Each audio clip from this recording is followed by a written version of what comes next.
Hello বন্ধুরা, আজকে আপনাদের জন্য আরও একটি নতুন ভিডিও নিয়ে এলাম। তো দেখুন, এটি রূপনারায়ণ নদী। দেখুন, শরৎকুঠি একটি নতুন ভিডিও আপনাদের জন্য আনছি।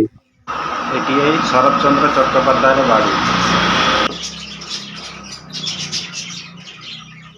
এই যে বাড়িটি দেখতে পাচ্ছেন, এটি এই শরৎকুঠি নামে পরিচিত। এটি শরৎচন্দ্র চট্টোপাধ্যায়ের বাড়ি। শরৎচন্দ্র চট্টোপাধ্যায় ছিলেন একজন বাঙালি লেখক, উপন্যাসিক ও গল্পকার। তিনি দক্ষিণ এশিয়া এবং বাংলা ভাষার একজন অন্যতম জনপ্রিয় কথা সাহিত্যিক ও কালজয়ী কথাশিল্পী, যিনি নারী জীবন ও গ্রামীণ বাংলার বাস্তব চিত্র তুলে ধরেছিলেন। উনার পিতা মতিলাল চট্টোপাধ্যায় ও মাতা ভুবনমোহিনী দেবী। শৈশবে উনার ডাকনাম ছিল নেড়া। দেওয়ানন্দপুরের পেরি পণ্ডিতের পাঠশালায় হাতেখড়ি হয় উনার। এই বাড়িটি যে মিস্ত্রি বানায় তার নাম গোপাল দাস। বাড়িটি তৈরি করতে 17,000 টাকা লেগেছিল। এটি লেখকের মূর্তি। দেখুন,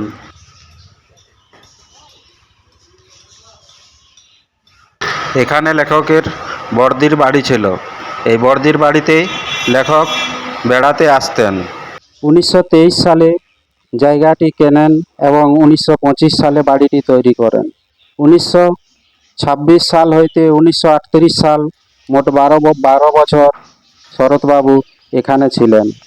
উনি লিখেছিলেন মহেশ, পথের দাবি, রামের সুমতি, অভাগীর স্বর্গ, পল্লী সমাজ, বনলতা, শেষ প্রশ্ন এর মতো গল্প উপন্যাসিক। এই বাড়িতে নেতাজি সুভাষচন্দ্র বসু, বিপিন বিহারী গাঙ্গুলি, বাঘা যতীন, রাসবিহারী বসু ইনারা রাত্রে নদীপথে সব আসতেন এবং এখানে মিটিং করতেন। এখানে লেখকের বিভিন্ন ব্যবহৃত জিনিস এখনও রয়েছে, যেমন 100 বছরের ঘড়ি, একবার দম দিলে 7 দিন চলে। হাঁটার জন্য ওনার একটি লাঠি, আয়না, চেয়ার, টেবিল, বিভিন্ন বই সব আলমারিতে সাজানো আছে। এই 3টে সমাধি যে দেখছেন, একটি লেখকের, আর অন্যটি ওনার ভাই বেদানন্দর, আর একটি ওনার স্ত্রীর। এই 3 জনের সমাধি এখানে আছে।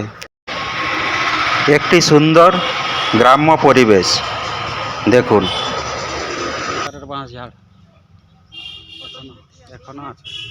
এই বাড়িটি এখন লেখকের নাতি জয় চট্টোপাধ্যায় বাড়িটি রক্ষণাবেক্ষণ করেন। উনি কসবায় থাকেন, কলকাতার। খুবই সুন্দর এই বাড়িটি। দেখুন, আর এই যে বসেছিল বয়স্ক লোকটি, উনি বাড়িটি এখন দেখাশোনা করছে। লেখকের নাতি ওনাকে দায়িত্ব দিয়েছে দেখাশোনার জন্য। ওনার নাম দুলাল মান্না।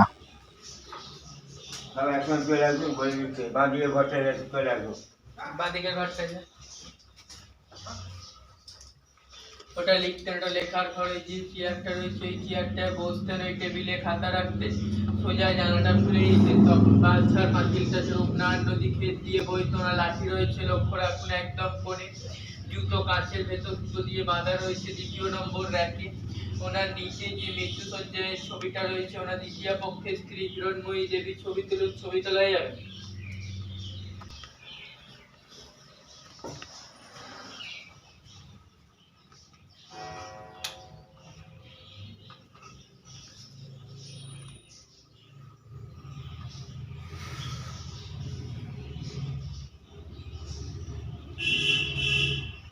রেখা দুটো লিখবেন বা একটু বলবেন।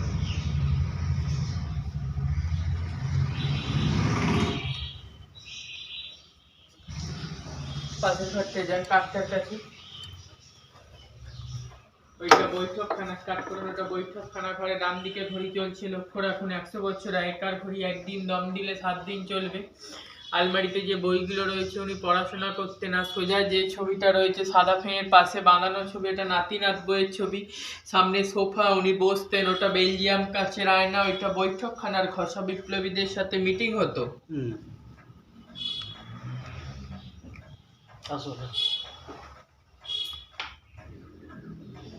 এখানে বৈঠক করতো, বিপ্লবীদের সাথে মিটিং করতো এখানে। আর ওই যে ওটা ঘড়িটা তখনকার ঘড়ি, একদিন দম দিলে 7 দিন থাকতো। চলো এই যে স্টার্ট করছি, এই জানলাটায় যেন এটা চরকা রয়েছে, লক্ষ্য না করে চিকিৎসা উনি বিনা পয়সায় গরিব দুঃখীদের হোমিওপ্যাথি চিকিৎসা করতেন। চরকা রয়েছে হাওড়া জেলা কংগ্রেস, উনি প্রেসিডেন্ট ছিলেন তখন, জাতীয় কংগ্রেসের সিম্বলটা এই চরকা। এই যে ইজি চেয়ারটা রয়েছে, উনি বসে চিকিৎসা করতেন গরিব দুঃখীদের বিনা পয়সায় হোমিওপ্যাথি চিকিৎসা করতেন। এই খাঁচাতে ময়ূর পুষতেন, এখন ময়ূর ডাকা নিষেধ, তাই ময়ূর ডাকা হয় না। এই খাঁচাতে ঠাকুর রয়েছে, রাধাকৃষ্ণ ঠাকুর, শ্বেত পাথরের মূর্তি। চিত্তরঞ্জন দাস যখন দেশের উদ্দেশ্যে অ্যারেস্ট হয়ে গেছিল, ওনাকে দিয়ে গেছিলেন সেই ঠাকুরটা আজ নিত্য পুজো হয়। চিত্তরঞ্জন দাসের বাড়ির ঠাকুর। আলমারিতে ওষুধ রয়েছে।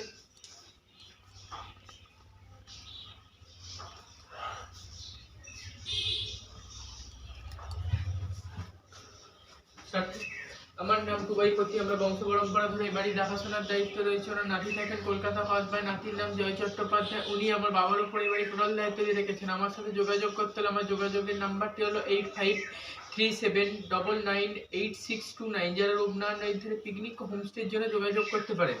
এইটা ধানের গোলা ধান থাকতো, আর টালির চালের ঘরটা হচ্ছে ঠাকুর ঘর। আর তখনকার দিনে বাথরুম বাড়ির বাইরে, এইখানে রান্নাঘর ছিল। তাহলে 78-এ বনের রান্নাঘরটা পড়ে যাবে, রান্নাঘরটা তৈরি হয়নি। এই যে সিস্টেমটা করা রয়েছে, এটা হচ্ছে ভাতের ফ্যান গড়ানোর জন্য। এটা বিপ্লবীতে পালিয়ে যাওয়ার রাস্তা, গোপন রাস্তা, ব্যাকগ্রাউন্ড সবুজ রঙের গেট, ওপরটায় যা রাস্তা আসছে এদিকে ওপরে। এটা বিপ্লবী এই যে পিছনের দরজাটি দেখছেন, এই দরজা দিয়ে মেন রাস্তা দিয়ে পুলিশ ঢুকতো তো, বিপ্লবীরা মানে এটা দিয়ে পালিয়ে যেতেন যখন পুলিশ ওই side আসতো। দিয়ে নৌকায় পালিয়ে চলে এই সিঁড়ি দিয়ে নেমে ওই দরজা দিয়ে পালাতো। এই লেখকের জন্ম 1876 সালের 15ই সেপ্টেম্বর। হুগলির দেবানন্দপুরে ওনার জন্ম হয়। মামাবাড়িতে পড়াশোনা করেছিলেন, বিহারের ভাগলপুরে। পড়াশোনার পর চাকরি করতে যান বার্মাতে। প্লেগ রোগে মারা যান ছেলে এবং স্ত্রী। তারপর 1903 সালে মোট 13 বছর চাকরি করেন। 1916 সালে ভারতে আবার ফিরে আসেন বার্মা থেকে উনি। এই গ্রামটির নাম সান্তাবেড় গ্রাম। যারা এখানে আসবেন এই শরৎকুঠি দেখতে, তারা হাওড়া থেকে লোকাল ট্রেনে দেউলটি চলে আসবেন। দেউলটি থেকে অটোতে করে এই সান্তাবেড় আসবেন।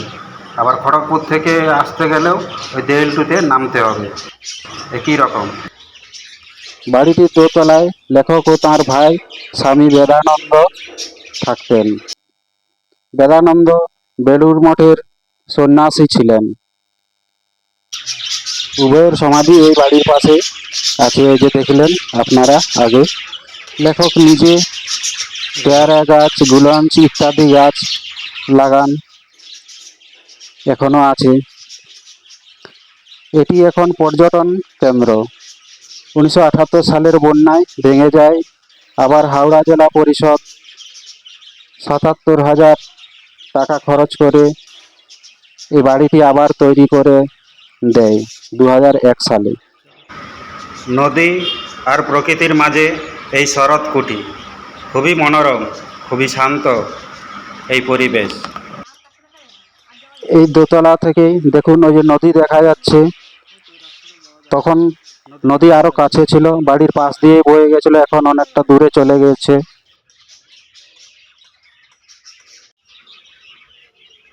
নদীটিও আপনাদের দেখাবো, দেখতে থাকুন, খুবই সুন্দর। পশ্চিমবঙ্গ হেরিটেজ কমিশন অ্যাক্ট অনুসারে এটিকে ঐতিহ্যবাহী ঐতিহাসিক স্থলের স্বীকৃতি দেয় 2009 সালে। লেখক তখনকার দিনে বিনা পয়সায় চিকিৎসা করতেন এখানকার মানুষদের। উনি হোমিওপ্যাথিক ডক্টর ছিলেন। ওটা রান্না করছিল সেইখানে খুবই room ছিল ভালো ওই কোনায়। লোক ছিলেন উনি, লেখক। এই শরৎ কুঠি খোলা থাকে সকাল 10টা থেকে দুপুর 12টা ও বিকেল 3:30 থেকে 5:30 পর্যন্ত।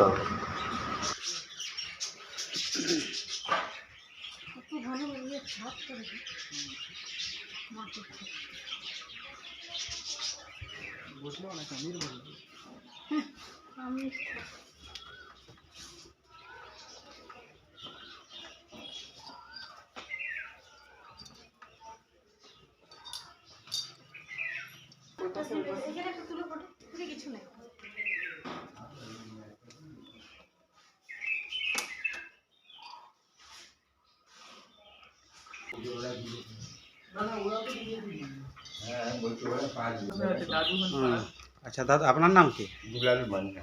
দুলাল মান্না। আমরা দেখাশোনা করি। আচ্ছা আচ্ছা। আর ওনার কাছে গিয়েছি। উনি তো বলেছে। আমি বলে দিলাম ঘর ফরগুলো সব বলে দিয়েছি, যা তোলা তুলে নিই ছবি ফবি, এবার ছবি তুলে নিলে বলে দিলাম তো সব লেখার ঘর বৈঠক খানাকে বলে দিলাম তো।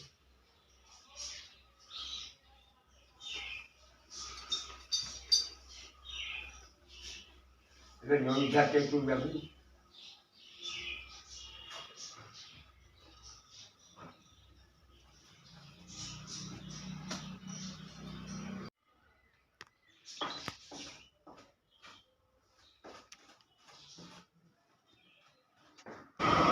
বাড়ির পাশে এই যে পুকুরটি দেখছেন, এই পুকুরে দুটি মাছ ছিল। লেখক ওনাদের মাছ দুটির নাম রেখেছিল গণেশ ও কার্তিক। শোনা যায় ওই মাছদের নাম ধরে ডাকলে নাকি মাছরা দেখা দিত। এই যে সেই পুকুর, এই যে এই রাস্তাটি দিয়ে নদী যাওয়া যায়। তো চলুন নদীর কাছে দেখা যাক। ও কে হয় যে বলছে? দেখাশোনা করে ও তো বল দায়িত্বটা দিয়েছে আমাদের পরিবারকে। এটা নদী পার যাওয়া যায় না?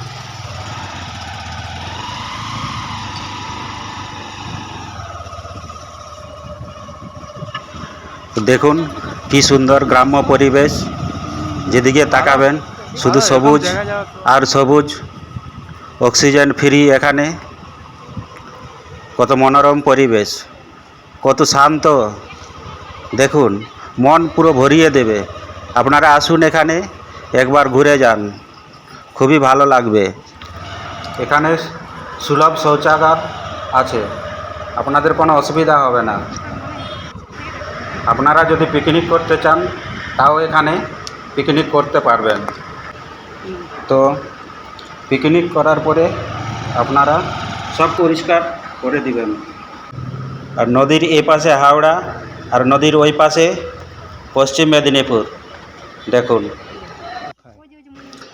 দেখুন নদীর দৃশ্য। এটি রূপনারায়ণ নদী, যেটি কলাঘাটের উপর দিয়ে গিয়েছে। নদীটি দেখেও মন ভরে যায়, যেদিকে তাকাবেন শুধু জল আর জল। এটি দীঘার থেকে কোনো অংশেই কম না। দেখুন অনেক চওড়া নদী এখানে, কি সুন্দর ফুরফুর করে বাতাস বইছে, ঠান্ডা বাতাস, বসে থাকলে ঘুমিয়ে যাবেন। এখান থেকে ছেড়ে যেতে মন চাইবে না, মনে হবে আরেকটু বসি, আরেকটু বসি, আরেকটু দেখি নদী, নদীর বালুচর, কি সুন্দর পরিবেশ, মন পুরো জুড়িয়ে দিবে। আপনারা আসুন, দেখুন, ঘুরে যান। এই রূপনারায়ণ নদীর তীরেও শরৎকুটি দেখবেন, রূপনারায়ণ নদী দেখবেন, মনে হবে চান করতে। আমার তো খুব ইচ্ছা করছিল এখানে নদীর জলে একবার ডুব মারি, কিন্তু আমার সাথে তো গামছা ছিল না, তাই মনের ইচ্ছা মনেই থেকে গেল। তো আপনারা এখানে চান করতে যাবেন না, কারণ আপনারা জানেন না এ নদী কতটা গভীর, কতটা কি। তো আপনারা আসবেন, এখানে বসে থাকবেন যতক্ষণ ইচ্ছা, দেখবেন নদীর দৃশ্য। নদীর জলে নামবেন না, উপর থেকেই উপভোগ করবেন। বলতে বলতে দেখুন উনি বসে পড়ল নদীর ধারে, বলছে আমি এখানে বসেই থাকবো। তো আপনারাও আসুন, ঘুরে যান, খুবই সুন্দর পরিবেশ। দেখুন দীঘার মতোই কিছুটা।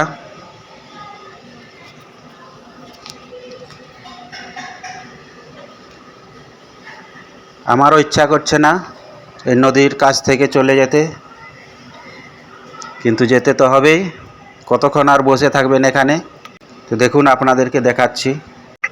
তো বন্ধুরা, ভিডিওটি দেখে কেমন লাগলো, কেমন কি কমেন্ট করে জানাবেন। আর যদি মনে করেন একটি সাবস্ক্রাইব করে দিবেন, ছোট ভাই মনে করে, বড় ভাই মনে করে, যাই হোক না কেন, কারণ আমার ছোট্ট চ্যানেল। যদি একটি সাবস্ক্রাইব করবেন তাহলে আমি অনেক আনন্দ পাই, অনেক আনন্দ পাবো। আরও আপনাদের জন্য আরও ভিডিও নতুন নতুন নিয়ে আসব আপনাদের কাছে। তো দেখুন এই ভিডিওটি, দেখতে থাকুন।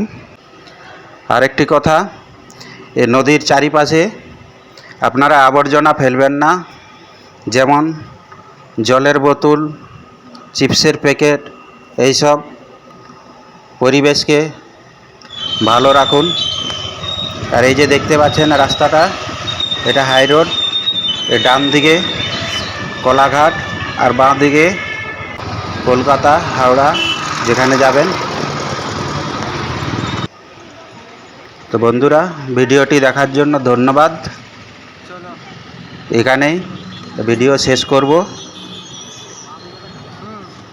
তো আপনাদের আরেকবার থ্যাংক ইউ জানাই, ধন্যবাদ ভিডিওটি দেখার জন্য।